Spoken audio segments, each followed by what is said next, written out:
tous et bienvenue à notre célébration aujourd'hui par ce beau temps, ce beau soleil. Et pour introduire ce moment, je vous propose la lecture du psaume 23. L'Éternel est mon berger, je ne manquerai de rien. Il me fait reposer dans de verts pâturages. Il me dirige près des eaux paisibles. Il restaure mon âme. Il me conduit dans les sentiers de la justice à cause de son nom. Quand je marche dans la vallée de l'ombre de la mort, je ne crains aucun mal, car tu es avec moi. Ta houlette et ton bâton me rassurent. Tu dresses devant moi une table en face de mes adversaires. Tu oins d'huile ma tête et ma coupe déborde. Oui, le bonheur et la grâce m'accompagneront tous les jours de ma vie, et j'habiterai dans la maison de l'Éternel jusqu'à la fin de mes jours.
Qui se trouve auprès de moi, aucun mal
Jésus a dit dans Jean 14, versets 1 à 4, « Que votre cœur ne se trouble point. Croyez en Dieu et croyez en moi. Il y a plusieurs demeures dans la maison de mon Père. Si cela n'était pas, je vous l'aurais dit. Je vais vous préparer une place, je reviendrai et je vous prendrai avec moi, afin que là où je suis, vous y soyez aussi. Vous savez où je vais et vous en savez le chemin. »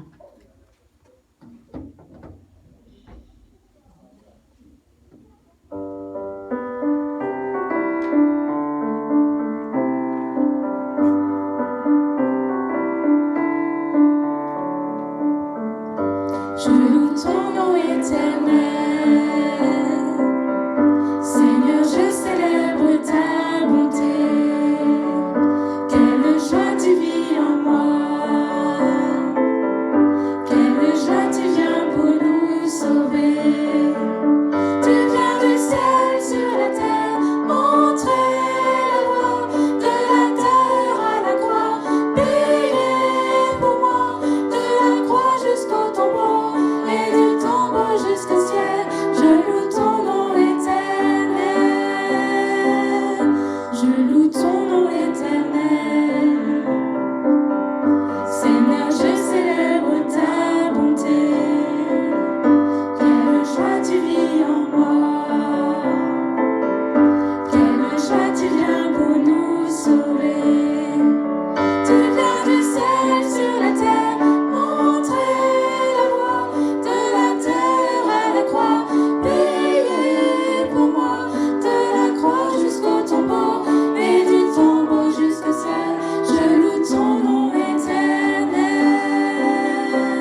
Tu viens du ciel sur la terre, montrer la voie, de la terre à la croix, payer pour moi, de la croix jusqu'au tombeau, et du tombeau jusqu'au ciel, je loue ton nom éternel.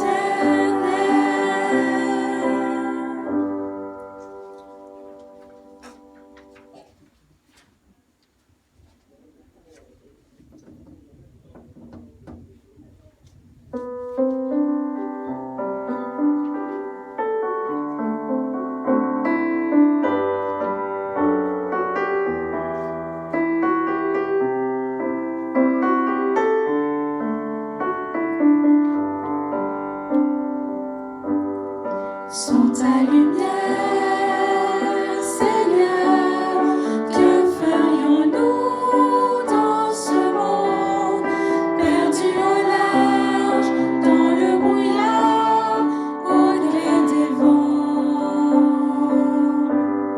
Sans ta lumière, Seigneur, où irions-nous dans ce monde? La mer est immense.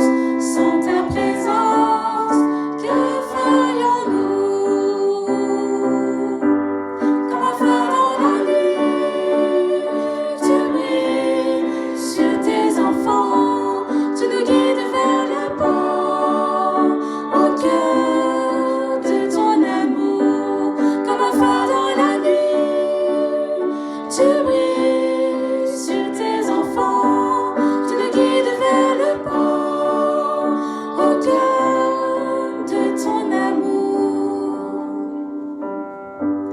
Sans ta lumière, Seigneur, que serions-nous dans ce monde en perdition, sans direction, cherchant la voie?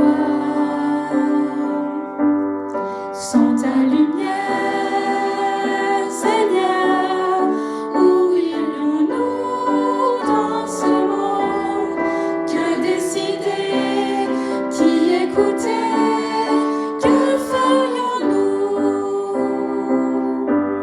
Comme un phare dans la nuit, tu brilles sur tes enfants, tu nous guides vers le port, au cœur de ton amour. Comme un phare dans la nuit, tu brilles sur tes enfants, tu nous guides vers le port, au cœur de ton amour.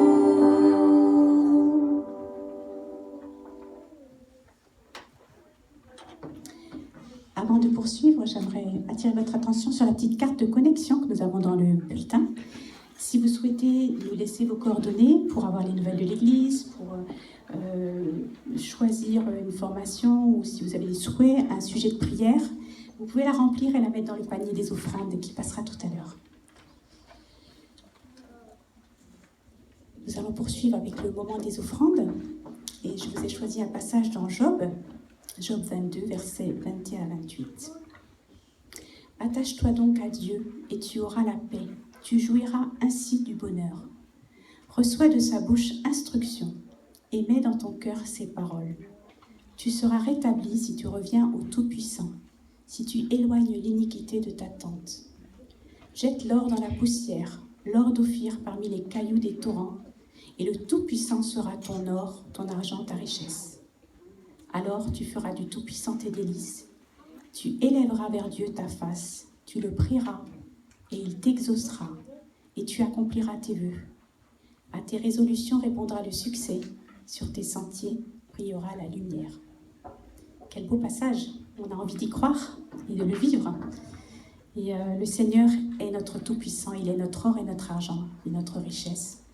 Et par notre offrande, nous voulons lui signifier notre reconnaissance, le remercier pour tout ce qu'il fait dans nos vies, pour le souffle de vie qu'il nous a donné, pour le fait qu'il nous ait gardés jusqu'à ce jour, le fait qu'on soit là, qu'on puisse le louer et qu'on puisse aussi jouir de toutes choses ici-bas et aussi pour sa protection, sa présence dans ces temps difficiles. Et voilà. Donc, je vais demander à Eric, après le chant, donc on va chanter un chant. Eric, parce qu'il ne m'entend pas. Après le chant, Eric, je te demanderai de venir, s'il te plaît, prier et passer les paniers. Après le chant. Je vous invite à chanter, vous lever pour chanter « Celui qui a changé ma vie ».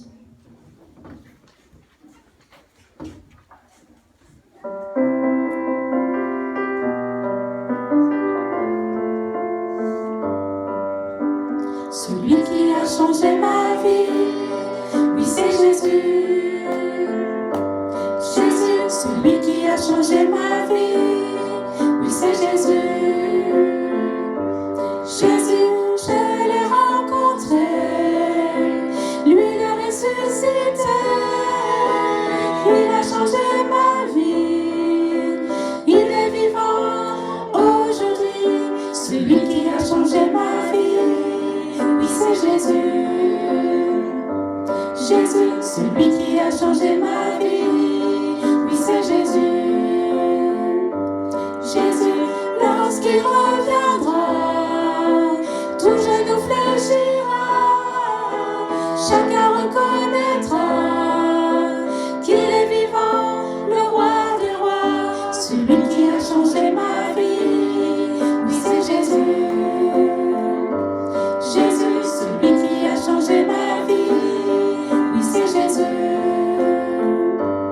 Jésus, si tu entends sa voix, n'endurcis pas ton cœur, laisse-le te saisir, te pardonner, te guérir.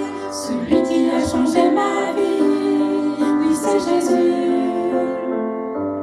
Jésus, celui qui a changé ma vie, oui c'est Jésus.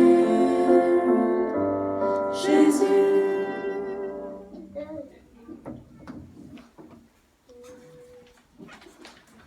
Seigneur. Seigneur, merci parce que tu es celui qui a changé notre vie. Tu es celui qui a donné un sens à notre vie. En cet après-midi, nous voulons t'adorer en esprit et en vérité.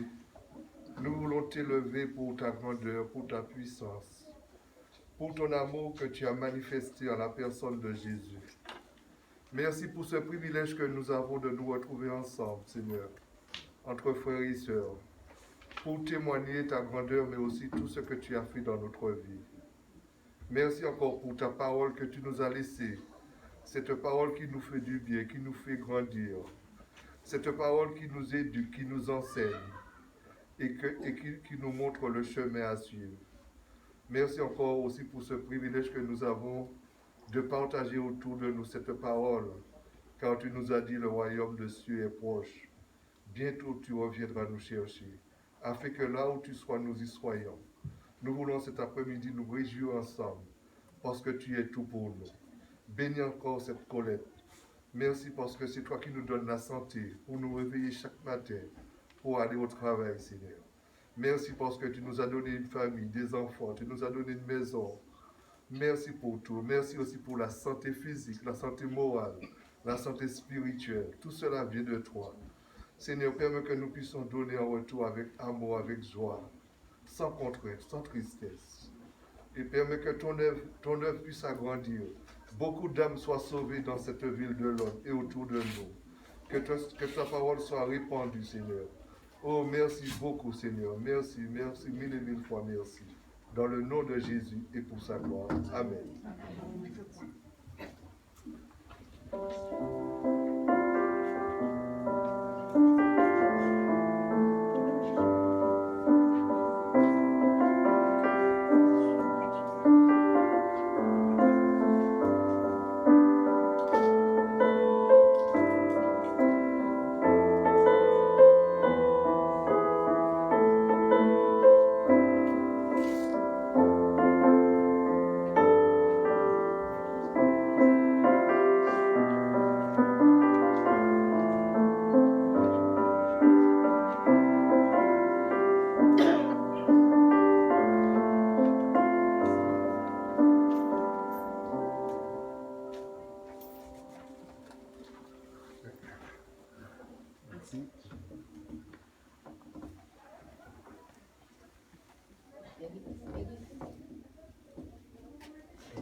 Bon, les jeunes, vous avez bien tout préparé. Aujourd'hui, c'est exposé sur la pâte à modeler Play-Doh. C'est bon? Oui. Ok, bah, qui veut commencer? Oui, moi. Vas-y, Cyril. Play-Doh a été inventé en 1956 par les frères McVicker. Et à la base, c'était un nettoyant pour papier. Ah oui. Et en fait, c'est devenu un jouet à succès. Parce que cette pâte à modeler était non toxique et ne laissait aucune trace, contrairement aux pâtes à modeler classiques. Et c'est en 1957 qu'on voit apparaître 3 nouvelles couleurs. Le jaune, ah non, c'est pas le jaune, le jaune, le rouge et le bleu. Parce qu'au départ, la pâte à modeler était blanche. Très bien, ainsi cette pâte avait finalement une vocation précise. Cela vous fait penser à rien de particulier? Bah si, c'est comme nous. Dieu nous a créés dans un but précis. Et lequel? Adorer et aider les autres. Lequel? Adorer et aider les autres. Ok, très bien tout le monde. Et il faut savoir qu'il était très rare d'être millionnaire à cette époque-là. Et les frères McVicker, ils sont parvenus grâce justement à cette innovation ô combien précieuse. Et si on continue notre analogie avec Dieu, qu'est-ce que cela révèle-t-il? Bah, que nous sommes la plus grande création de Dieu et que nous avons une valeur inestimable pour lui. Oui, très bien. Donc quelqu'un veut rajouter peut-être quelque chose? Oui, on peut dire aussi qu'un Play-Doh a atteint une renommée internationale. Nous aussi, nous sommes appelés en tant que disciples à faire connaître la bonne nouvelle de Jésus dans le monde. Et donc nous devons? Annoncer. Nous devons? Annoncer. Tiens, lis ton verset. Matthieu 28, 19. Allez, faites de toutes les nations des disciples. Monsieur, Ah oui. on peut dire aussi que Play-Doh transcende les différences culturelles et peut rassembler des enfants du monde entier. La bonne nouvelle nous rassemble et nous fait appartenir à un seul corps qui est l'Église. Ok, tu as Qui dit un n'est mot. donc pas seulement un bâtiment. Ah, tu as dit un mot très important. C'est lequel? Appartenir. C'est lequel? Appartenir. Ok. Vite au verset. Romains 12, 5. Bien que nous soyons nombreux, nous formons un seul corps dans l'union avec le Christ. Bon, c'est très bien. Vous avez parfaitement énoncé les 5 étapes. Je suis très fier du travail accompli. Sans vouloir me vanter, j'ai fait un travail exceptionnel de patience, de pédagogie et de bienveillance. Vous pouvez me dire vraiment merci parce que ces 5 étapes seront déterminantes pour faire de vous des... Professeur. Oui, oui. Vous avez oublié une étape. Laquelle? Avancer. Bah oui, la pâte à modeler que l'on malaxe.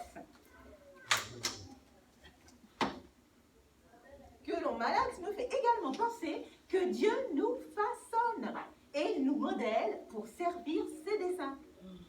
Et donc, le mot principal, la dernière étape, c'est... Avancer. C'est... Avancer. Dis donc, verset.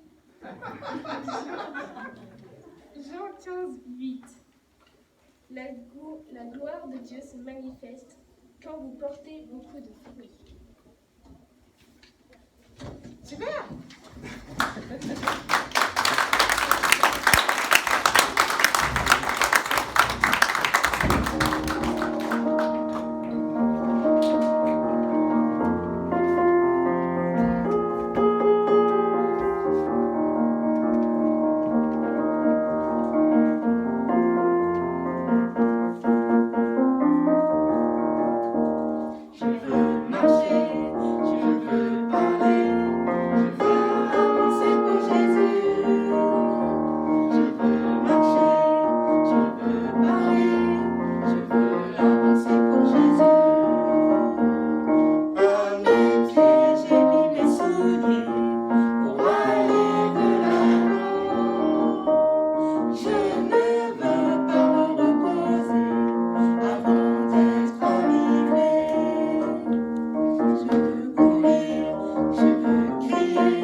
Parce qu'on peut vous faire participer. Alors, vous avez vu que nous avons 5 étapes. Et donc, pour chaque étape, on a des gestes. Et donc, on voudrait vous les apprendre pour que vous puissiez bien vous rappeler chaque étape. Alors, les filles vont vous le montrer. Et après, bon, vous pouvez le faire aussi, comme ça. Et quand je vous montrerai les panneaux, ce sera dans le désordre, il faudra faire les bons gestes. Allez, on y va. Adorer. Aider. Je regarde si tout le monde travaille bien. Avancer. Appartenir. Et annoncer. Allez, on refait une fois. Attention, après, ce sera dans le désordre. Adorer. Aider. Avancer. Appartenir. Et annoncer. Vous avez bien travaillé. Vous allez me le prouver, interrogation écrite. Aider. Annoncer. Facile. Adorer. Bravo. Avancer. Appartenir. Moins facile. Elle a qui fait son fond. Aider. Bravo. Annoncer. Avancer. Adorer. Appartenir. Bravo.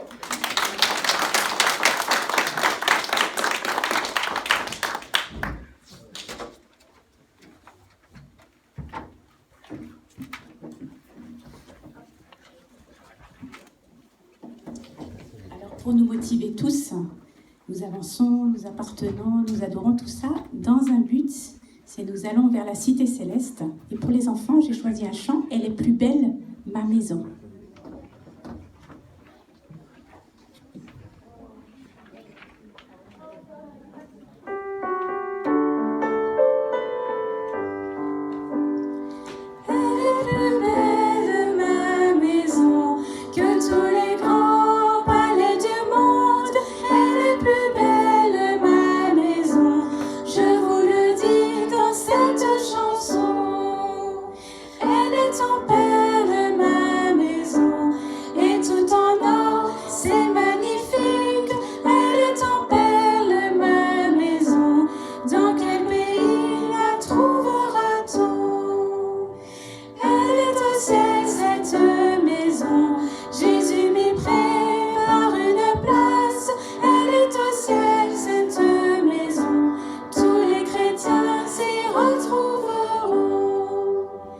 De la rechanter parce qu'on ne la connaît pas trop, avec un peu plus de dynamisme. On y va.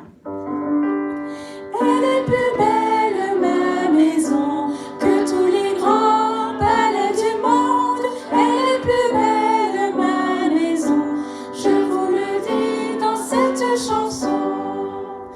Elle est en perles ma maison, que tous mes princes magnifiques. Elle est en perles ma maison.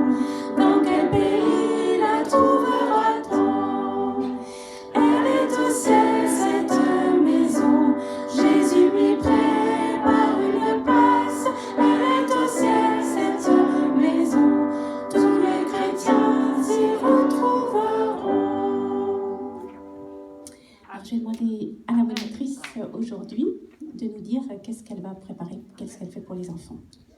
Les enfants, on va parler d'un petit garçon qui a ouvert grand ses oreilles pour écouter ce que Dieu avait à lui dire. Et les ados, comme elles ont bien travaillé pendant un bon mois pour vous préparer ce petit sketch, aujourd'hui elles vont faire un grand jeu. Comme elles sont en vacances. On aimerait bien tous être ados là. Hein. Donc j'invite les enfants et les ados à sortir et aussi la garderie. Voilà, merci.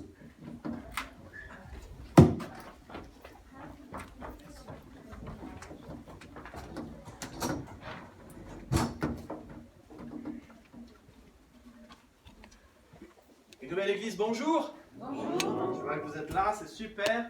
Bienvenue à chacun. Si vous êtes parmi nous pour la première ou deuxième fois, ou troisième ou quatrième, soyez vraiment le bienvenu dans la maison du Seigneur. Alors aujourd'hui, nous continuons notre série sur la grâce de Dieu. Et je vous invite toujours à prendre dans votre bulletin le pense-bête, les notes du message, pour qu'on puisse avoir tous ensemble les mêmes textes et la même version de la Bible. La grâce de Dieu, c'est un don immérité. C'est un cadeau, c'est un don, une chose que Dieu nous donne, pas parce qu'on le mérite, mais parce qu'on en a besoin. Et je tire cette définition de Hébreux chapitre 4, verset 16. « Approchons-nous donc du trône de grâce, du trône où règne la grâce, car nous obtiendrons le pardon et la grâce pour être secourus dans notre besoin. » Il y a un passage dans la Bible que vous connaissez sans doute, qui a déjà été lu aujourd'hui, et qui nous parle de la grâce de Dieu. Alors, ce n'est pas le premier passage le plus connu, ça serait Jean 3,16, ce n'est pas le deuxième passage le plus connu, qu'on entend parfois à la télé, 1 Corinthiens chapitre 13, l'amour est patient, vous connaissez ce texte, mais c'est le psaume 23. Le psaume 23 nous parle de la grâce de Dieu, Et la première chose que le psalmiste dit, David, lui qui était un berger, il dit « L'Éternel est mon berger, je ne manquerai de rien ». Voilà une description de la grâce de Dieu. Avec le Dieu de la Bible, notre bon berger, nous aurons toujours ce qui correspond à nos besoins. Et David a pu observer cela dans sa propre vie. Il n'a manqué de rien.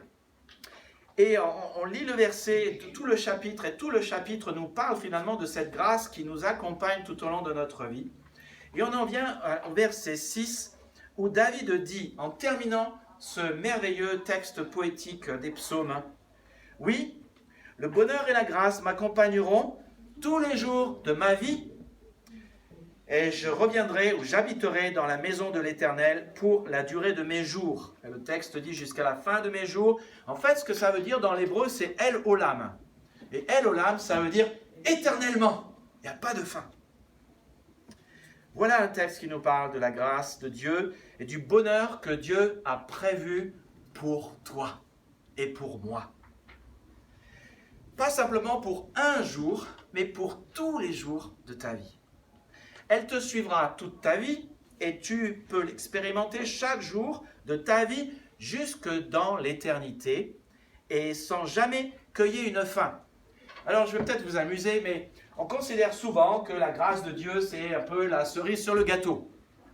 Alors la cerise sur le gâteau, ça fait allusion au gâteau que vous avez à votre anniversaire et il y a une cerise ce jour-là. Et on pense que ça, c'est la grâce de Dieu. En fait, Dieu nous dit dans ce texte, non, non, tu te trompes complètement. C'est pas juste un truc que tu obtiens le jour une fois par an. C'est tous les jours. Parfois, on a l'image que, pardonnez la comparaison, bien sûr, elle est excessive, mais il faut bien que je compare les choses à des choses qui se passent sur la terre. Parfois, on pense que la grâce de Dieu, c'est le paquet de chips que je peux avoir. Mais ce texte dit que la grâce de Dieu, c'est plein de paquets de chips, avec la boisson qui va avec et la maison qui va avec. Parfois, on compare la grâce de Dieu à gagner au loto. Je pense par exemple au brigand, il était en haut de la croix, il a regardé Jésus, il a dit « Bon, nous on paye, on sait pourquoi on paye. » Il a dit ça au sujet de l'autre brigand. « Mais Jésus, toi, tu n'as rien fait. » Et il lui dit « Seigneur, souviens-toi de moi quand tu arriveras dans ton royaume. » Et Jésus lui dit « Aujourd'hui, tu seras sauvé. » On pourrait considérer que le brigand, il a gagné au loto ce jour-là. Il n'a pas mérité, il n'a pas gagné. Mais justement, la différence avec ce que ce texte nous dit aujourd'hui, ce que Dieu nous dit par l'intermédiaire de David, c'est non, la grâce de Dieu, tu ne l'as pas une fois. Ce n'est pas juste gagner au loto une fois dans ta vie, c'est gagner au loto tous les jours de ta vie. C'est ce que ce texte dit. Et donc, Dieu ne veut pas être bon avec toi seulement une fois. Il ne veut pas être bon avec toi seulement une fois ici-bas. Il veut être bon avec toi tous les jours.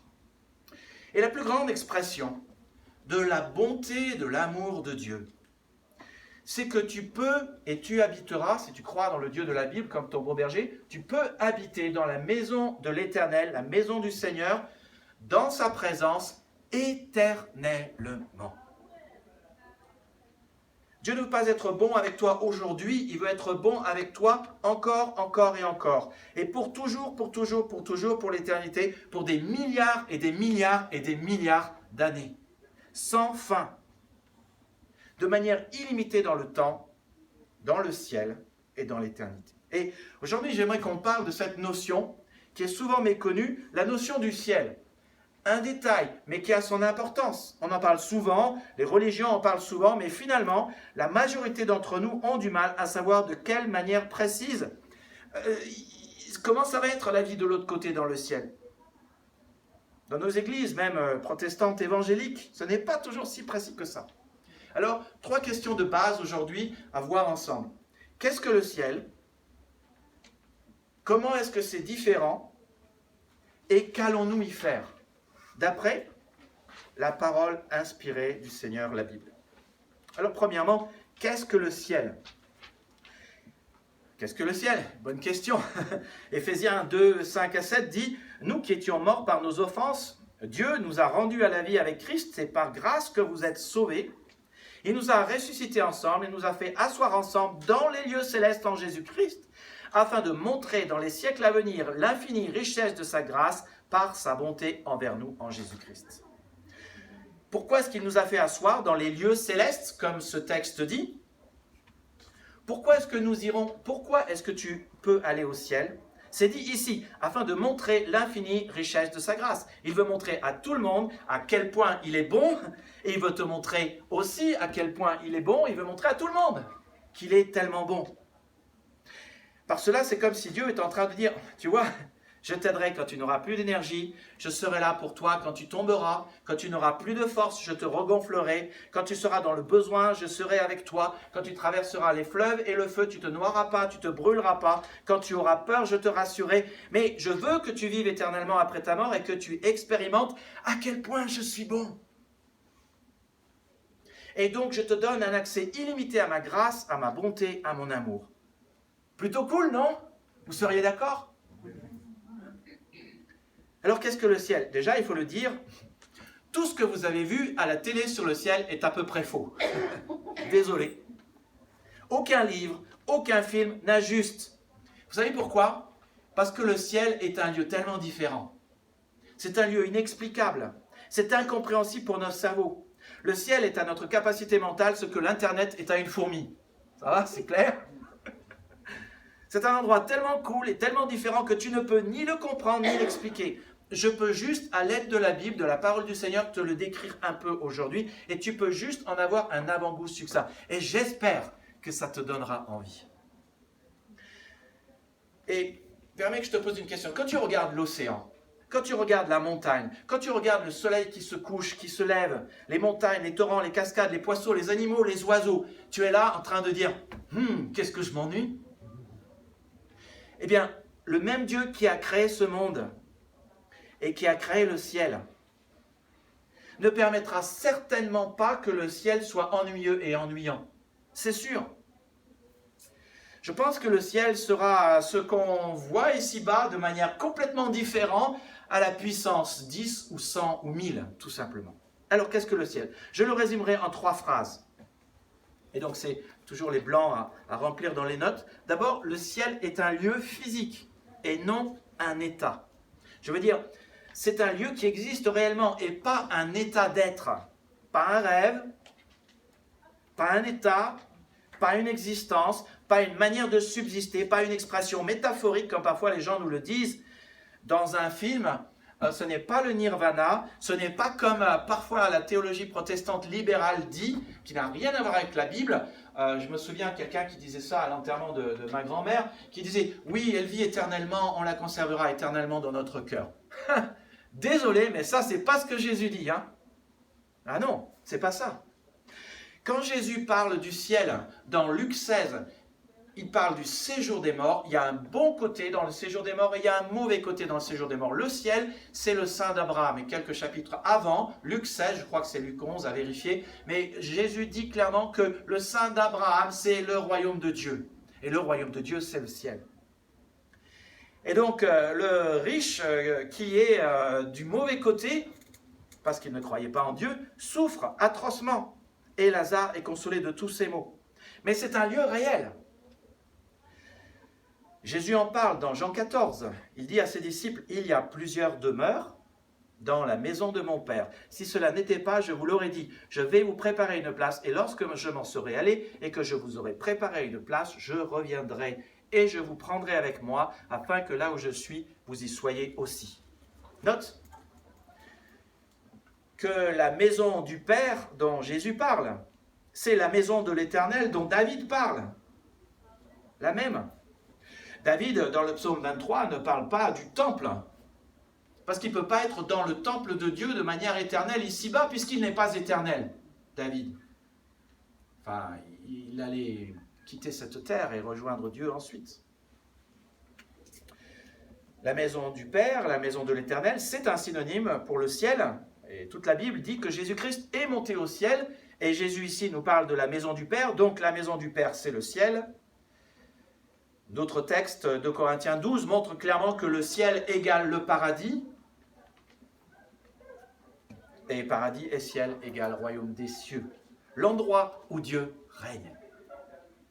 Et donc Jésus est clair dans Jean 14 que il y a plusieurs demeures dans la maison de mon Père. C'est un lieu physique, pas un état. Même si ça correspond aussi à un état, ce n'est pas que un état. Jésus est allé te préparer une place pour chacun de ses disciples. Et il dit, si je mentais, je vous le dirais. Si cela n'était pas, je vous l'aurais dit. Deuxième chose sur le ciel, c'est que le ciel est un endroit permanent qui dure éternellement. Le ciel est un endroit permanent qui dure éternellement. C'est un endroit physique, réel, permanent. Alors, c'est pas comme dans notre rue. Alors, l'année dernière, on avait les 350 Roms. Maintenant, le bâtiment a été déconstruit et ils sont en train d'en reconstruire un nouveau. Dans nos villes, nous vivons dans une ville nouvelle ici. La ville nouvelle est là depuis à peu près 60 ans. Les bâtiments vont peut-être durer 100, 200, 300 ans. Et puis, un coup de bulldozer et pouf, on rebâtit tout. C'est aussi comme nos nations. Alors, on pense souvent que la France est éternelle, ou les États-Unis sont éternels, ou les nations sont éternelles. Mais non, les nations, elles passent aussi. La République française n'a pas 300 ans. Aucun pays ne dure éternellement. Tout ce qui est ici-bas ne dure pas. Mais la demeure du Père ne passera jamais. Paul le rappelle, nous savons en effet que si cette tente, il dit ça de son corps, si le corps où nous habitons sur la terre est détruit, nous avons dans le ciel un édifice qui est l'ouvrage de Dieu, c'est Dieu qui a construit sa propre maison, une demeure éternelle qui n'a pas été faite de main d'homme. C'est une demeure éternelle. Et donc si le ciel est éternel et si le ciel ne passe pas, si le ciel ne peut être détruit, si la demeure de Dieu ne peut pas être balayée d'un coup de bulldozer ou d'un coup de main, voilà la chose importante. Cet endroit est un endroit où tu seras en sécurité. Parce que rien ne pourra te détruire là-bas.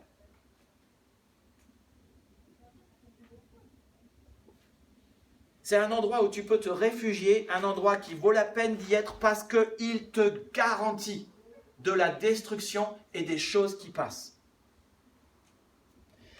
Et le troisième point, qu'est-ce que le ciel? Eh bien, le ciel, c'est le lieu où la famille de Dieu sera réunie. Éphésiens 1,10 dit, il parle du bienveillant dessein de Dieu qui, lorsque les temps seraient accomplis, de réunir toutes choses en Christ, celles qui sont dans les cieux et celles qui sont sur la terre. Alors, où est ce lieu où nous allons être réunis? Dans la maison du Père. C'est le lieu où toute sa famille spirituelle, l'Église, sera réunie. La Bible est très claire, le ciel n'est pas pour tout le monde. Si c'était le cas, alors dans le ciel, il y aurait des disputes, il y aurait de la jalousie, il y aurait des commérages, il y aurait des calomnies, il y aurait de l'adultère, il y aurait des guerres dans le ciel. Si le ciel était pour tout le monde, on aurait un sérieux problème. Parce que tous les hommes, et les hommes imparfaits et impurs, y seraient. Non, le ciel, dit le Seigneur, c'est un endroit réservé aux disciples de Jésus-Christ, à ceux qui croient dans le Christ, aux enfants de Dieu. C'est un endroit pour ceux qui croient en Dieu. Mais tu as le choix. Et vous savez, notre Dieu est un gentleman. Il force personne.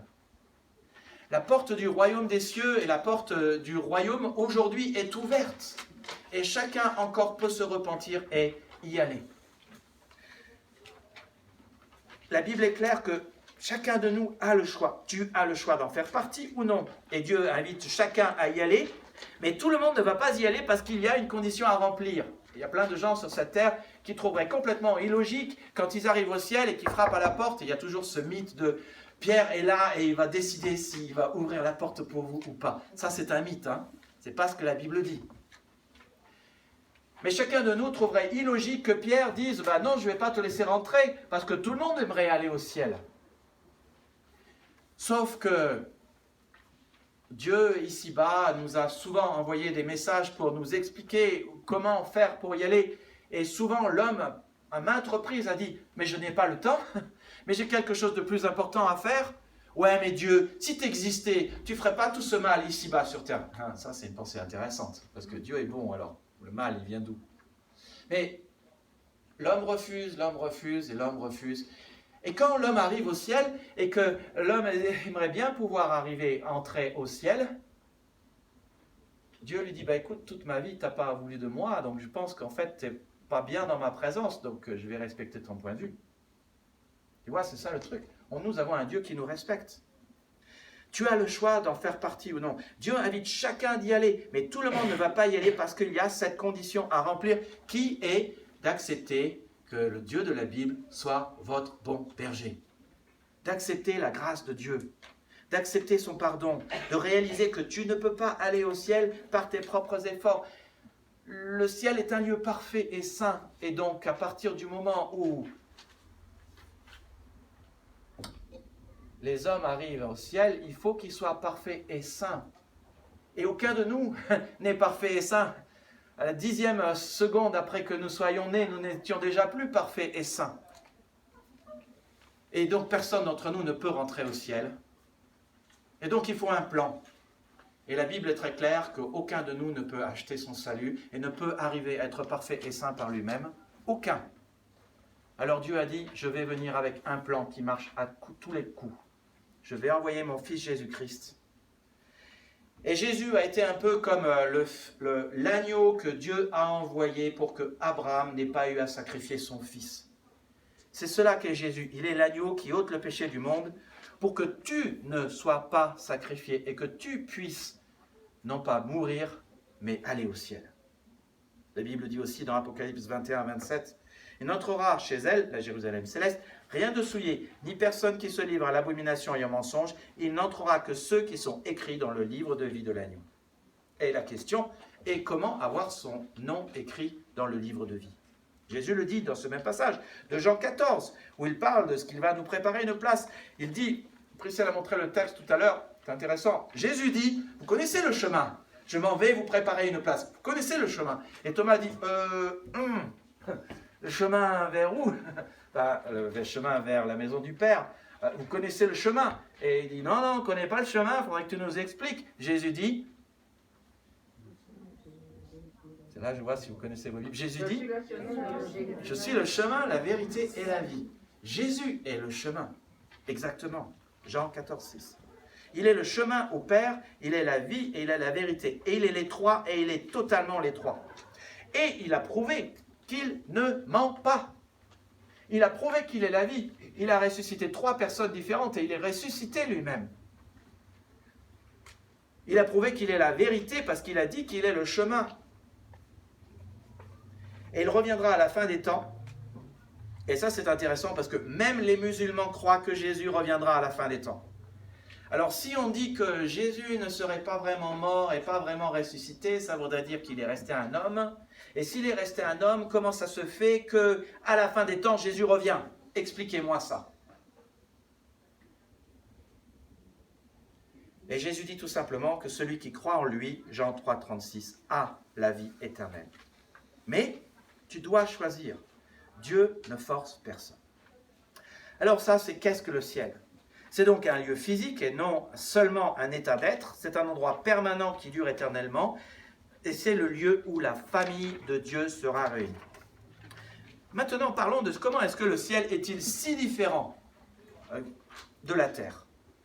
Comment le ciel est-il différent de la terre? Justement, il est à un tel point différent de ce qu'on peut imaginer que Paul, concernant le salut, le ciel, dit « Ce sont des choses que l'œil n'a point vues, que l'oreille n'a point entendues, qui ne sont point montées au cœur de l'homme, des choses que Dieu a préparées pour ceux qui l'aiment. » Pense à la chose la plus géniale qui existe, que tu aimerais voir dans ta vie. La chose la plus merveilleuse. Pense à la chose la plus belle, qui te procure le plus de plaisir, qui a le plus de goût, qui est l'expérience la plus enrichissante qui soit. C'est bon? Tu as pensé à quelque chose? Eh bien, Dieu te dit, en fait, c'est ça à la puissance 1000. C'est de ça dont il est question ici. Et la raison pour laquelle de nombreuses personnes ne veulent pas aller au ciel est tout simplement parce que tout ce qu'ils ont appris au sujet du ciel est faux. Si seulement ils savaient. C'est comme avec le salut. L'homme croit toujours que s'il fait des efforts et il fait des choses, il aura le salut. Mais Dieu dit non, tu ne comprends pas. Pour entrer au ciel, il faut être parfait. Tu n'es pas parfait, mais j'ai envoyé mon fils pour qu'il paye pour ton ticket d'entrée. Et quand tu auras accepté Jésus comme ton bon berger, comme tu m'auras accepté comme ton bon berger, alors tu seras parfait et saint et tu pourras rentrer au ciel. Tout ce que les hommes croient sur le salut est complètement faux. Et c'est bien pour ça que vous avez ici un livre qui prouve qu'il ne vient pas simplement des hommes, qui est inspiré. La majorité des films vous disent que le ciel est totalement blanc. Alors, question, pourquoi est-ce que Dieu, qui a inventé toutes les couleurs, ferait-il un ciel tout blanc? Expliquez-moi. D'autres disent que vous aurez des ailes.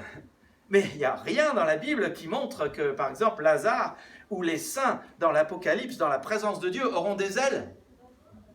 Tu ne seras pas un ange. Jésus a dit quelque chose de légèrement différent. D'autres disent qu'on jouera tous de la harpe. Alors moi, le problème, c'est que si je joue de la harpe, le ciel, pour moi, c'est un enfer. Surtout pas.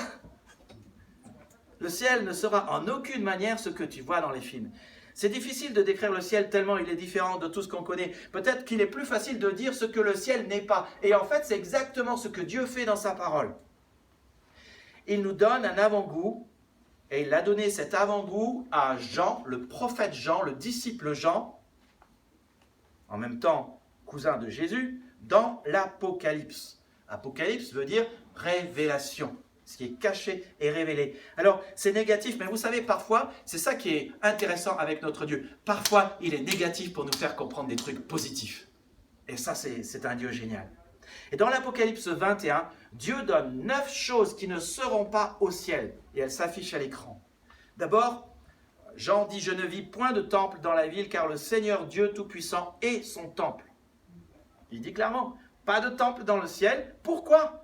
Parce que notre Seigneur est notre temple. Là, on n'aura plus de problème de bâtiment. Construire un bâtiment, trouver les fonds. Non, Dieu suffit. Puis il dit, la ville n'a pas besoin ni du soleil, ni de la lune pour l'éclairer. Vous savez pourquoi? Parce qu'il y a une source de puissance perpétuelle qui est là-haut et qui s'appelle Dieu. La gloire de Dieu l'éclaire. Et l'agneau est son flambeau. Ces portes ne se fermeront point le jour, car il n'y aura point de nuit. Voilà un détail intéressant aussi. On ne fermera pas les portes déjà parce qu'il n'y a point de nuit, parce qu'il y aura de la lumière toute la journée. Et ensuite, et vous allez peut-être là me dire, ouh, ça c'est moins cool, parce que vous n'aurez pas besoin de dormir. Et pourquoi vous n'aurez pas besoin de dormir? Parce que la fatigue est la conséquence de la chute. Et qu'au ciel, nous serons restaurés de la chute. Tous les effets négatifs de la chute seront enlevés. Et donc, vous n'aurez plus besoin de dormir. Et puis, ce qu'il faut dire aussi, c'est que dans le ciel, puisque tout le monde a été blanchi, et je crois que le mot convient vraiment, blanchi par le sang de l'agneau, et que nous serons parfaits et saints, il n'y aura plus de danger, et il n'y aura plus de péché, et il n'y aura plus de guerre. Comme quand on était en Autriche, pendant des années, on ne fermait même plus la porte de la maison. Pourquoi fermer la porte de la maison? Puisque de toutes les façons, personne n'essaye de rentrer. Et pourquoi fermer la voiture? Puisque de toute façon, personne n'essaye de nous voler quelque chose dans la voiture. Bon, après 5 ans, il est arrivé qu'une fois quelqu'un rentre dans la voiture. Du coup, on a fermé la porte. Mais dans le ciel, il n'y aura plus de danger. Alors pourquoi fermer la porte? C'est bien que toutes les femmes, dans leur couple, si leur mari est chrétien et elles sont chrétiennes, et toutes les femmes n'auront plus besoin de dire à leur mari le soir, « Est-ce que tu as fermé la porte ?» Parce qu'il n'y a pas de danger. Le texte continue, « Il n'entrera chez elle rien de souillé. » Ça aussi c'est cool, tout sera pur. Une eau 100% pure, un corps 100% pur, un cœur 100% pur, des vêtements 100% purs. Hey, plus besoin d'utiliser Ariel, hein? Plus besoin de lessive, plus besoin de confesser notre péché, parce qu'on sera pur une fois pour toutes. Il n'entrera chez elle personne qui se livre à l'abomination, aucune immoralité là-haut, parce qu'il n'y aura plus de péché. Et donc, plus de honte, plus de culpabilité, plus de regrets. Super!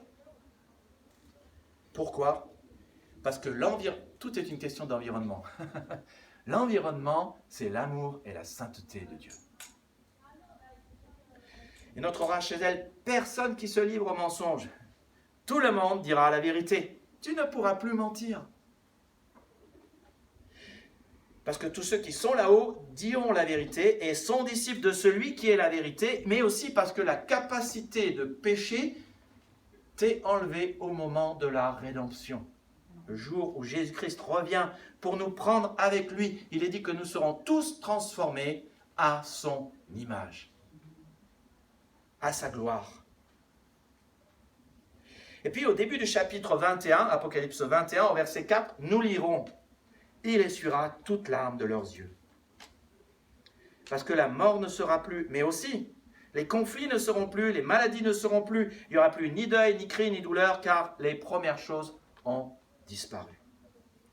Ni cri, ni douleur, ni larmes, ni deuil. Ça vous intéresse? Oui. Moi, je signe tout de suite. Et en fait, j'ai signé tout de suite il y a 40 ans. J'ai signé tout de suite. Et je ne savais rien sur l'éternité. Je ne savais même pas si Dieu existait. Mais j'avais ce pasteur qui s'appelait Donald King qui était en face de moi et qui nous a dit « Voilà pourquoi Jésus-Christ est mort. Pour que tu ailles dans ce bon endroit, cet endroit parfait. Et tu peux y aller. » Et moi, je ne veux plus connaître, vous savez, hein, maman, c'est dur à digérer, un deuil, c'est difficile à faire. Hein. C'est pas simple, hein, Olga? C'est pas simple le deuil. Hein. Mais moi, je veux connaître cet endroit où non seulement il n'y aura plus de douleur, plus de deuil, plus de cris, plus de larmes, mais je veux pouvoir revoir ma mère qui sera et qui a dit, voir Jésus face à face, quelle joie ce sera pour moi. Et j'espère que tu veux cela pour ta vie aussi. Et Jésus a fait la seule chose indispensable pour que nous puissions y aller, c'était de payer pour tous nos péchés, pour nous blanchir, que nous ayons sa sainteté et sa perfection. Et le texte rajoute, mais il n'y entrera que ceux qui sont écrits dans le livre de la vie de l'agneau. Je le redis, Apocalypse 21-27, c'est réservé aux enfants de Dieu, aux disciples de Jésus, à ceux qui l'adoptent comme Père céleste et comme bon berger. Et ça se fait en lui donnant votre confiance pour la vie. Voilà comment est le ciel. Et voilà comment il est différent de la terre. Alors maintenant, qu'est-ce que nous allons faire au ciel? Parce qu'il y a beaucoup d'entre nous qui pensons que quand on sera au ciel, on va s'asseoir sur un nuage et puis on va regarder les gens ici-bas sur terre. Ben non, parce que ça, c'est peut-être pas, il y aura peut-être plus de terre. Hein. Mais si on regarde les autres pendant toute l'éternité, on risque de s'ennuyer. Voilà la question très importante. La majorité des gens pensent qu'au ciel, on va se reposer éternellement et qu'on ne travaillera jamais. Éternelle retraite pour l'éternité. Voilà toujours la question qui nous anime dans notre Église et aussi dans notre association d'églises, notre union d'églises. Que dit l'Écriture? Qu'est-ce qu'on va y faire? Eh bien, en fait, et là, ça va vous surprendre, pas mal de choses qu'on fait déjà sur terre, nous les ferons aussi là-haut. Par exemple, on sait qu'au ciel, on mangera, mais sans prendre de poids. J'attends ce moment. On sait qu'au ciel, on ne dormira pas. Parce que la fatigue est une des conséquences de la chute. Et les conséquences de la chute sont en riz. On sait qu'au ciel, on respirera. On sait qu'au ciel, on boira. On sait qu'au ciel, on parlera. On aura une communion fraternelle, infinie.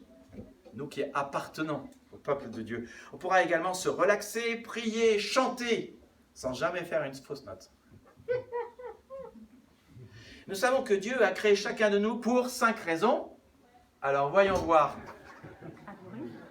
Oula, Priscilla n'a pas droit à la parole. Hein. Ok. Ok. Ok. Ok. Et super. Dieu nous a créés pour ces 5 raisons. Tu sais que Dieu t'a créé par amour, pour t'aimer, pour que tu puisses l'aimer en retour et aimer ton prochain. Et ça, c'est ce qui fait vraiment un sens à la vie. La Bible dit que tu as été créé par Dieu et pour Dieu. Et tant que tu ne vis pas cela et que tu ne mets pas Dieu au centre de ta vie, en fait, tu passes à côté du sens de la vie. Et vivre pour Dieu, c'est justement faire ces 5 choses. Adorer, appartenir, avancer, aider, annoncer. Et au ciel, tu pourras vivre 4 de ces 5 choses seulement. Mais la seule chose qu'au ciel, tu ne pourras plus faire, c'est de parler du Seigneur à tes amis non-croyants. Pourquoi? Parce qu'il n'y aura plus d'incroyants là-haut. Toutes les âmes perdues sont perdues. Ici-bas sur terre, il y a donc 2 choses que tu peux faire maintenant que tu ne pourras jamais faire là-haut dans le ciel. Pécher et annoncer la bonne nouvelle. Alors on pourrait se poser la question, mais pourquoi es-tu ici-bas? Pourquoi Dieu qui est bon ne fait pas en sorte que tu arrives au ciel tout de suite? Pourquoi est-ce que Dieu ne te reprend pas tout de suite, sachant que c'est bien meilleur là-haut? Question, pour que tu pêches ici-bas ou pour que tu annonces la bonne nouvelle de Jésus-Christ? Je crois que la réponse est évidente. La seule raison qui fait que tu iras au ciel, c'est que quelqu'un t'a dit comment y aller, quelqu'un t'a parlé de Jésus-Christ, de la bonne nouvelle, de la croix, qu'il a payé pour nos péchés, pour notre ticket d'entrée. Il est mort afin que tu ne meures pas. Alors à toi, tu l'as dit à quelqu'un, l'évangile, la bonne nouvelle? Tu as passé l'information à quelqu'un? As-tu passé le message? As-tu dit aux gens ce message qui donne l'accès à la bonté éternelle de Dieu pour l'éternité? Et si tu n'as aucune intention de le faire, pourquoi est-ce que Dieu en fait te laisse sur terre? Pourquoi est-ce que Dieu ne te reprendrait pas pour t'amener au ciel tout de suite? Si tu veux juste pécher et pas dire la bonne nouvelle aux autres, il aurait toutes les bonnes raisons de faire cela. Alors, qu'est-ce que nous ferons au ciel? 4 choses essentielles. D'abord, nous serons, ça je l'ai un peu dit déjà, mais nous serons réunis avec tous ceux qui aiment Jésus-Christ. Nous serons réunis avec tous ceux qui aiment Jésus-Christ. Ceux qui font partie de l'Église, de la famille spirituelle de Dieu. 1 Thessaloniciens 4, 17, 18 dit « Nous les vivants, qui seront restés, nous serons tous ensemble enlevés avec eux sur des nuées à la rencontre du Seigneur dans les airs, et ainsi nous serons toujours avec le Seigneur. Consolez-vous donc les uns les autres par ces paroles. » Comme je l'ai dit tout à l'heure, le ciel, ça sera une grande réunion de famille. Youpi! Tous les frères et sœurs seront réunis, et Dieu, notre Père, qui a un énorme cœur et une énorme maison, abritera tous ses enfants. Si ça le dérangeait, il ne laisserait pas son fils Jésus-Christ nous préparer une place et nous dire qu'il reviendrait nous chercher. Mais maintenant, comme j'ai dit, seulement ceux qui sont les enfants de Dieu ont le droit d'être dans sa maison, pas les autres, ceux qui ont choisi Dieu pour père et comme berger. Et tu sais, quand j'avais 20 ans, oui, ça me parlait de ce que j'aille au bon endroit. Mais je ne savais pas trop qu'un jour je serai réuni avec tous ceux que j'aime et tous ceux qui croient à Jésus-Christ. Et maintenant que maman est partie, ça me parle. Maintenant que papy est parti, ça me parle. Le papa de Priscille. Maintenant que Corinne est partie, ça me parle. Parce que Corinne et papy, c'était des gens chrétiens comme ça. Un exemple. Deuxième chose que nous ferons là-haut dans le ciel, eh bien, nous serons récompensés. Tu seras récompensé pour ta foi, ton espérance et ton amour. Récompensé. Jésus parle beaucoup de récompenses dans sa parole. Il en parle sans arrêt même. Il donne de nombreuses paraboles qui nous parlent de ces récompenses que nous aurons au ciel. Et je disais hier à l'équipe de l'aide alimentaire que, vous savez, le ministère de l'aide alimentaire, c'est un ministère glorieux.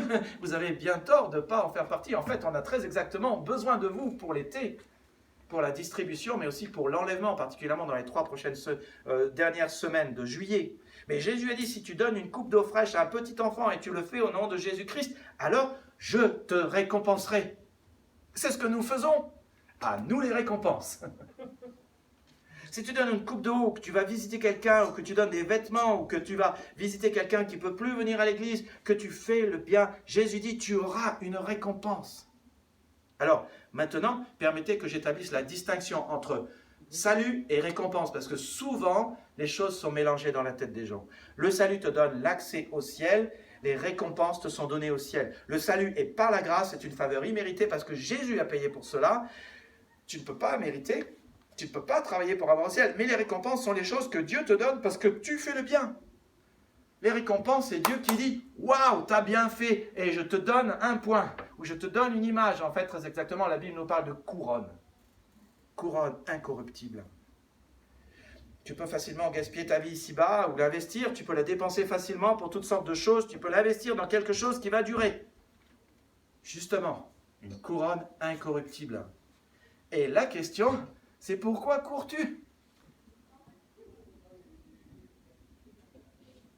Tu auras des récompenses quand tu aides quelqu'un, quand tu es généreux avec quelqu'un, quand tu es gentil avec quelqu'un, quand tu partages ta foi avec quelqu'un, quand tu utilises tes talents pour Jésus-Christ. Tu auras des récompenses. Et la question c'est, pourquoi cours-tu? Pour cette couronne incorruptible, ces couronnes de récompenses que Dieu a prévu de te donner. Jésus dit dans Jean 12, 26, si quelqu'un me sert, qu'il me suive. Et là où je suis, là aussi sera mon serviteur.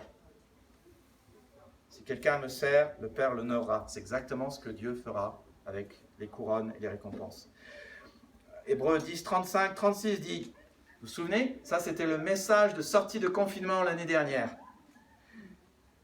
Vous avez besoin de persévérance, afin qu'après avoir accompli la volonté de Dieu, vous obteniez ce qui vous est promis.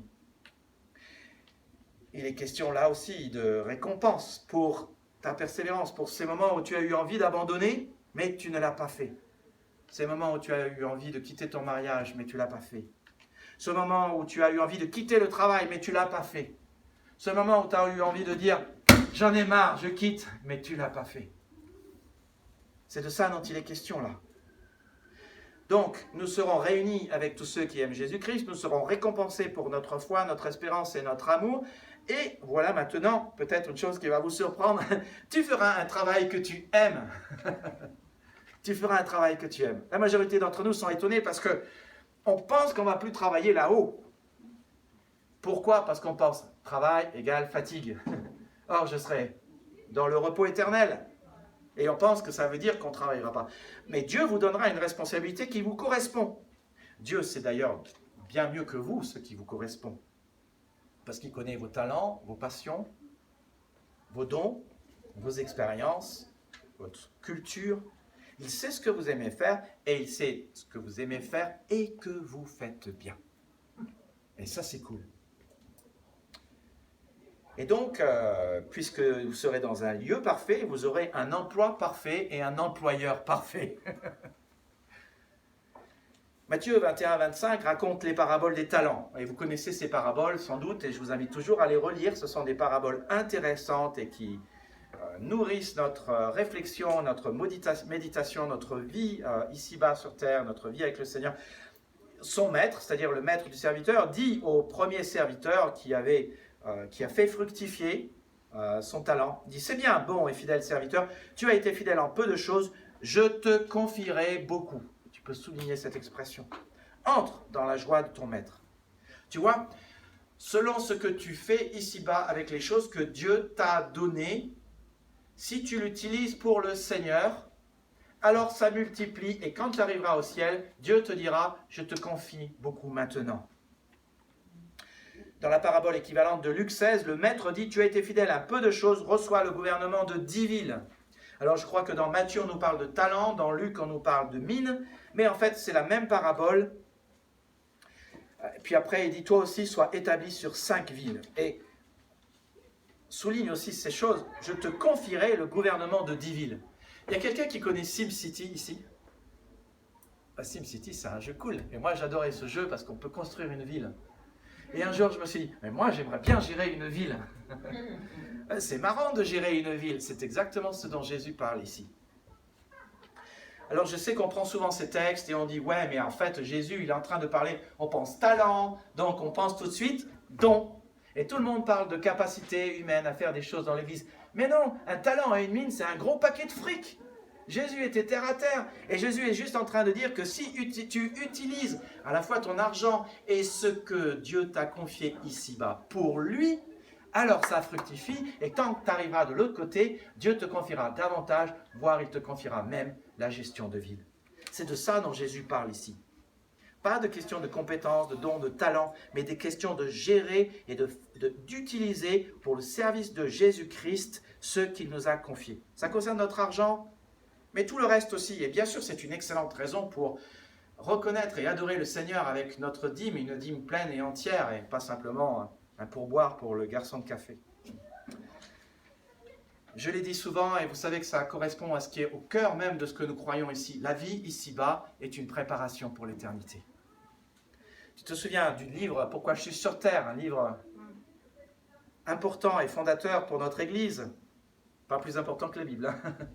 La vie ici-bas n'est pas la totalité de l'histoire. Ici, tu vivras 90 ans, peut-être.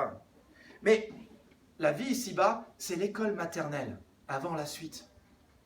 C'est l'échauffement avant la partie de foot. C'est la répétition générale du grand orchestre qui s'appelle l'Église, qui va chanter pour la gloire éternelle de celui qui mérite notre adoration, le Dieu de la Bible. C'est ça. Mais les gens vivent comme si la terre, c'était tout ce qu'il y avait, en pensant qu'il n'y a rien de l'autre côté, alors qu'en fait, c'est complètement l'inverse. C'est la vie de l'autre côté, c'est tout ce qu'il y a, et la terre est juste un point avant le grand spectacle. Mais la vraie question est la suivante. Comment utilises-tu ce que Dieu t'a donné ici-bas sur terre? Dieu te dit, si tu utilises ce que j'ai donné sur cette terre, pour moi, je le fais fructifier et au ciel, je t'en donnerai beaucoup plus. Assez simple. Et puis, et c'est un point important aussi, la Bible dit que nous régnerons avec le Christ. Nous régnerons avec le Christ. Je pense que c'est important. On parle souvent de Jésus-Christ avec des mots de l'époque. Jésus est Seigneur. On sait tous ce que ça veut dire. Il y a beaucoup de gens qui savent plus ce que ça veut dire. Par contre, en France, peut-être à cause de Napoléon, si je vous disais, vous savez ce qu'est un empereur? Je pense que qui est-ce qui sait ce qu'est un empereur ici? Vous voulez lever la main? Ce n'est pas une question piège. Vous savez qui est Napoléon? Voilà. Ok, comprenez une chose, Jésus c'est l'empereur. Et ça c'est fondamental à comprendre. Le roi des rois, le seigneur des seigneurs, vous le dites comme vous voulez. Mais il est l'empereur sur son royaume qui arrivera sur cette terre. C'est ce que la Bible dit. Jésus est ressuscité, il a été couronné de gloire et d'honneur, il est sur son trône. Un jour il reviendra sur cette terre et il nous prendra avec lui. Plus de pandémie à ce moment-là, plus de microbes, plus de maladies, plus de morts. Nous serons tous transformés si nous croyons en lui, dans sa gloire, dans son image. Nous serons avec lui dans le ciel à partir de ce moment-là. Et nous entrerons dans son royaume, ce royaume qui revient ensuite sur terre. Et le texte dit dans Apocalypse 22, 3, 5, le trône de Dieu et de l'agneau sera dans la ville. Ses serviteurs le serviront et verront sa face et son nom sera sur leur front et ils régneront au siècle des siècles. Ce que ça veut dire, c'est que nous régnerons éternellement avec l'empereur. La Bible parle du ciel comme étant en fait cette nouvelle Jérusalem qui descendra sur cette nouvelle terre ici-bas. Notre Seigneur aura un empire tellement vaste qu'il a besoin de nous. Comme aujourd'hui d'ailleurs l'avancée de l'Église et l'avancée de son empire. Et nous serons là et nous serons co-héritiers avec Christ. Il partagera son règne avec tous ses frères et sœurs en Christ, tous ses serviteurs, pour administrer cette nouvelle terre et ces nouveaux cieux. Et il veut le faire avec toi. Je sais, ça peut paraître surprenant, mais c'est écrit ici. Nous régnerons au siècle des siècles avec Christ. Tu auras une chose à faire pour son royaume. Quel privilège! Ça va être fun, motivant, responsabilité. Mais ça commence maintenant. La vie est un test, une préparation pour l'éternité. Et donc, apprenons à vivre cette vie comme étant cette préparation pour l'éternité. Apprenons à bien gérer ce que nous avons déjà maintenant. Nous serons réunis avec ceux que nous aimons, nous recevrons des récompenses, on nous confiera des tâches à accomplir et nous régnerons avec le Christ. Et plus tu as été fidèle ici-bas sur terre, plus Dieu te confiera et plus Dieu te donnera des responsabilités dans son règne et son royaume. Tout ce que tu as ici-bas sur cette terre a des implications pour ta vie plus tard. Ta vie passera ici-bas rapidement, mais seul si tu investis ta vie sur ce qui dure éternellement, seul si tu ne gaspilles pas ta vie en vivant pour Jésus-Christ, en lui faisant confiance pour ta vie, alors tu iras là-bas. Alors, voici la question importante. Est-ce que vous avez réglé la question de votre destinée éternelle? Êtes-vous sûr d'aller au ciel? Comme je le dis souvent, seul un fou continuerait de vivre ici-bas sans s'être préparé pour l'éternité et sans avoir fait ce qu'il est nécessaire de faire pour aller du bon côté. Et mon ami, je ne parle pas ici d'une chose d'une importance mineure. Je parle de ta destinée éternelle. alors que la porte du ciel est encore ouverte. Tu vivras pour toujours et tu peux avoir la bonté de Dieu pour ta vie éternellement. Et j'aime la précision de la parole de Dieu. Juste pour dire, ce n'est pas simplement pour demain, c'est pour aujourd'hui.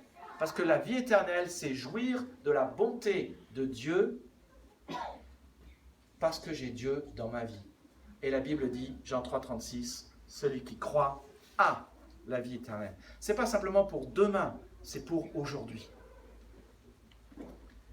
Le soir où Jésus allait donner sa vie pour payer ton ticket d'entrée au ciel, Jésus a dit, Jean 14, 1, 6, que votre cœur ne se trouble point. Voici la seule chose à faire pour aller avec le Seigneur de l'autre côté. Croyez en Dieu, croyez en moi. Il y a plusieurs demeures dans la maison de mon Père. Si cela n'était pas, je vous l'aurais dit. Je vais vous préparer une place. Et lorsque je m'en serai allé et que je vous aurai préparé une place, je reviendrai. Et je vous prendrai avec moi, afin que là où je suis, vous y soyez aussi. Vous savez où je vais et vous en savez le chemin. Thomas lui dit, Seigneur, nous savons où tu vas. Comment pouvons-nous en savoir le chemin? Jésus lui dit, je suis le chemin, la vérité et la vie. Nul ne vient au Père que par moi. Alors voici une autre question. Sur quoi fondes-tu ta vie pour avoir le ciel? Pour être sûr d'aller du bon côté? Sur quoi paries-tu? Jésus a dit, je suis le chemin, la vérité et la vie. Si tu veux être sûr d'aller au ciel, c'est le moment. Simplement, donner ta confiance à Jésus. Donner ta confiance à celui qui est ressuscité. Donner ta confiance à celui qui a payé pour toi à la croix. Beaucoup de gens n'ont pas réglé la question de leur destinée éternelle. Ils vivent dans le maintenant. Ils pensent que ça suffit. C'est comme s'ils vivaient 5 minutes de leur vie alors que leur vie se passera dans l'éternité. Ne gaspille pas ta vie. Vis-la à la lumière de l'éternité. Saisis la bonté de Dieu. Saisis l'offre de Jésus-Christ qui te dit qu'il te prépare une place et que la seule chose à faire, c'est de croire en Dieu, dans le Dieu de la Bible, de croire dans le Père Céleste, dans le bon berger et de croire en lui. Alors, arrête de passer ton temps à lire des choses qui n'ont pas d'importance, à regarder la télé qui n'a pas d'importance, d'écouter des choses qui sont futiles et qui te distraient. Vis pour la seule chose qui a de l'importance, la seule personne qui a de l'importance, Dieu de la Bible, Jésus. Commence par vivre pour les choses qui durent. L'amour de Dieu éternel, la vérité de Dieu éternel, le ciel éternel, le royaume de Dieu éternel. Vis pour ces choses-là et simplement vis pour lui. Et si tu n'as jamais réglé cette question essentielle de savoir où tu vas, je veux t'inviter simplement à prier avec moi. Et on a l'habitude de faire cela chez nous. On veut être une église qui met la bonne nouvelle au centre de tout. Et inclinons nos têtes, fermons nos yeux. Et je veux t'inviter, si tu n'as jamais fait cette prière, à la faire. C'est la prière la plus importante de ta vie qui changera ton éternité. Et il suffit que tu répètes dans ton cœur, dans le silence de ton cœur, ces phrases simples. Cher Dieu, merci pour le ciel. Merci pour la croix. Merci parce que Jésus-Christ, à la croix, a payé mon ticket d'entrée pour le ciel. Seigneur, je veux t'adopter pour mon Dieu. Sois mon bon berger. Je veux te donner ma confiance pour toute ma vie.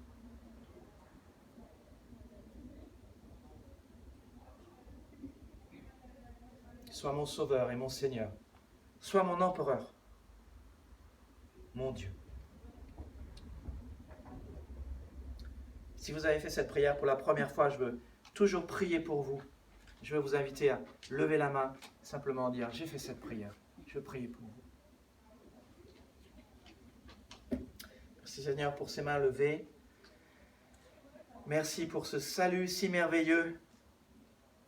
Merci Père de ce que nous pourrons expérimenter ta bonté de manière illimitée et que nous le pouvons déjà ici-bas par l'intermédiaire de la vie éternelle et abondante que tu nous offres en Jésus-Christ. Merci pour cette main levée, Seigneur. Je te prie pour notre sœur. Et je te remercie pour cette décision qu'elle a prise pour toi.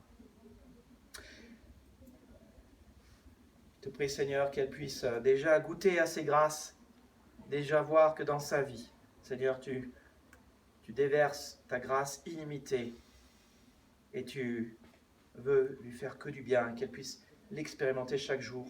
Seigneur, je te prie pour que chacun de nous, nous puissions ne pas nous tenir à l'écart de ta grâce, mais nous puissions boire à cette eau vive qu'est ta grâce. Seigneur, tu es un Dieu bon, Seigneur, un bon Dieu. Comment peux-tu être aussi bon envers nous? Tu nous as créés, tu nous aimes, même alors que nous ne pensions pas à toi, même alors que nous étions encore des pécheurs. Christ est mort pour nous.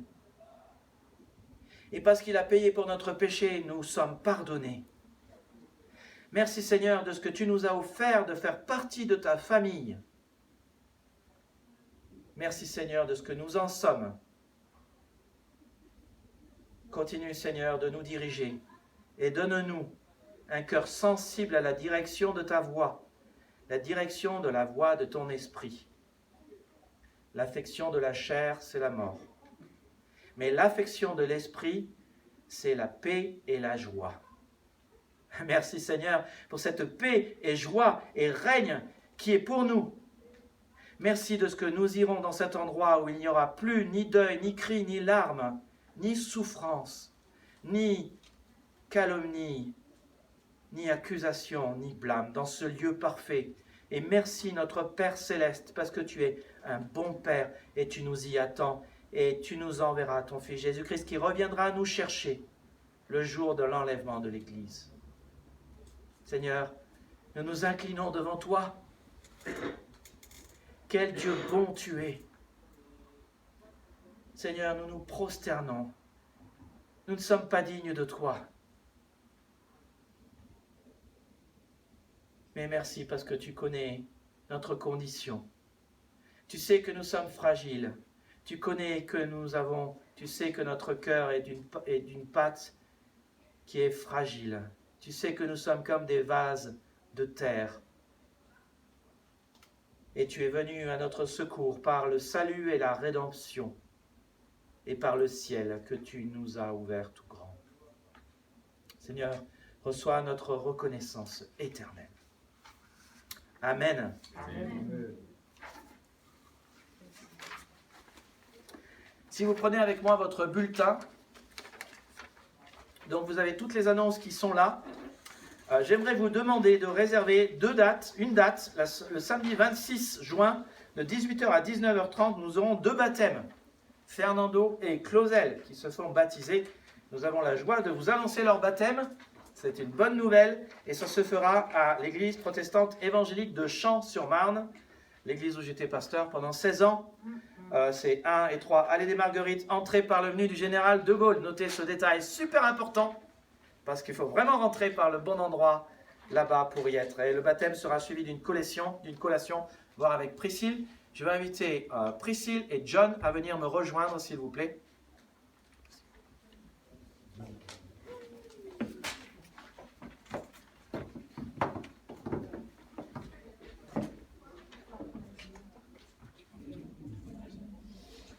Donc, je parle au nom de l'équipe de l'aide alimentaire pour vous dire que nous voyons sous le travail. Nous avons beaucoup d'étudiants qui viennent semaine après semaine. Et donc, nous avons un partenariat avec un magasin d'alimentation. Et donc, en fait, on reçoit des denrées plutôt fraîches qu'il faut gérer, conditionner pour les étudiants. Et avec l'été qui arrive, on a besoin de forces vives. Et donc, ça serait les samedis, en fait, à 10h, de 10h à midi. On aurait besoin de plusieurs personnes régulièrement. Donc, venez me voir si vous pouvez donner un coup de main pour servir les étudiants, préparer les fruits, les légumes et tout ce qu'on leur offre. Merci. Moi, c'est pour l'enlèvement, justement, des denrées alimentaires à Lidl. Dieu a conduit les événements de telle sorte qu'on ne soit pas seul justement à soutenir les besoins des étudiants, mais Lidl et sont responsables justement à accepter de nous pourvoir en produits frais. Donc il faut continuer justement à donner des produits qui peuvent être conservés sur du long terme. Mais au niveau du ramassage des produits frais, le Seigneur a vraiment besoin de notre aide, et surtout justement pour le mois de juillet, les 3 dernières semaines de juillet. Donc voilà, n'hésitez pas à m'envoyer un petit SMS si vous avez une disponibilité. Et moi, j'hésiterai pas aussi à revenir vers chacun de vous pour savoir si vous pouvez vous déplacer. À savoir que l'horaire justement de rendez-vous, c'est 7h45 sur le parking de Lidl, et le chargement prend à peu près 30 à 40 minutes. Alors John est très gentil, il dit n'hésitez pas à venir me voir. Alors je traduis en français courant. On a besoin de vous. Moi je ne peux pas tout faire et c'est plus fun ensemble. On a beaucoup de fun, il y a plus de joie à donner qu'à recevoir. Juste aussi pour parler donc de la collation, vous avez vu que la collation a repris et ça fait partie vraiment de notre ADN d'église. Je vais vous inviter tous à rester après le culte pour la collation. Mais nous avons aussi besoin d'aide, particulièrement aussi pour l'organiser.